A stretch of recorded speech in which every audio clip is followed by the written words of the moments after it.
அன்பானவர்களே, அல்லாஹ் சுப்ஹானஹு வ தஆலா குர்ஆனிலே செல்வத்தை வைத்து மனிதர்களை சோதிப்பது 2 வகை என்று கூறுகிறார். ஒரே இடத்துல குர்ஆனில் அல்லாஹ் சுப்ஹானஹு வ தஆலா இந்த 2 முறையிலுமே சொல்கிறான்.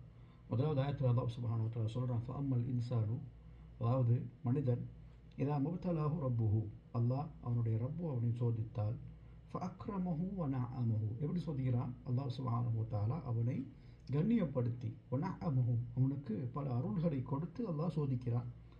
அதே போன்று ஃபயகூலு ரப்பி அக்ரமன், அப்படி இருக்கும் பொழுது அவன் என்ன தெரியுமா சொல்கிறான்? அவன் அல்லாஹ் என்னை கண்ணியப்படுத்திட்டான், என்னுடைய ரப்பு என்னை கண்ணியப்படுத்தினான் அப்படின்றான்.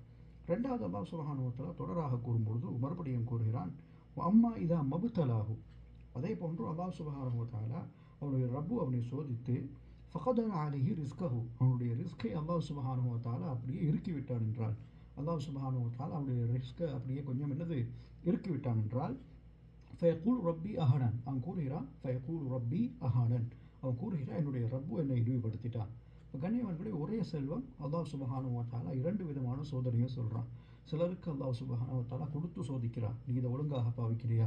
இதனை வீண விரயம் செய்யாமல் இருக்கிறாயா? நீ இதனுடைய ஏழைகளுக்குரிய ஹக்குகளை நிறைவேற்றுகிறாயா? இதனை வைத்து நீ மற்றவர்களுடன் பெருமை பாராட்டாமல் இருக்கிறாயா? அல்லாஹ் சுப்ஹானஹு வ தஆலா இதை பார்க்குறான். கண்ணியவான்களே, சிலருக்கு மற்ற விதமான சோதனை அல்லாஹ் சுப்ஹானஹு வ தஆலா கொடுக்குறான். நீ பொறுமை காக்கிறாயா? நீ முன்னேற முயற்சி செய்கிறாயா? உனது ரப்பு உன்னை கைவிட மாட்டான், எப்பொழுதாவது திரும்ப தருவான் என்று நம்புகிறாயா? மேலான கண்ணியவான்களை சோதனை, என்ன கட்டம் வந்தாலும் ஹராத்துக்கு போகாமல் இருப்பாயா? இப்படி 2 விதமான சோதனைகளை அல்லாஹ் சுப்ஹானஹு வ தஆலா செல்வத்தின் மூலமாக கொடுத்துக்கிட்டே இருக்கிறான். கண்ணியவான்களே, நம்ம செல்வம் கிடைக்கும் போது நம்ம நினைக்கிறோம், நமக்கு எல்லாம் சரி வந்துருச்சு, இதுக்கு பின்னால் அல்லாஹ் என்னை சோதிக்கலை. கண்ணியவான்களே, எனக்குடைய சோதனை அதுதான். அல்லாஹ் செல்வத்தை தந்து சோதிக்கிறான். செல்வம் கிடைக்கலடி நம்ம நினைக்கிறோம் அல்லாஹ் என்னோட கோவப்பட்டுட்டான். இல்லை, இது எனக்கு அல்லாஹ் சுப்ஹானஹு வ தஆலா தந்திருக்கிற சோதனை. இதில் நான் பொறுமையாக இருந்தேன் என்றால் அல்லாஹ் சுப்ஹானஹு வ தஆலா இதை விட சிறந்ததை எனக்கு தருவான்.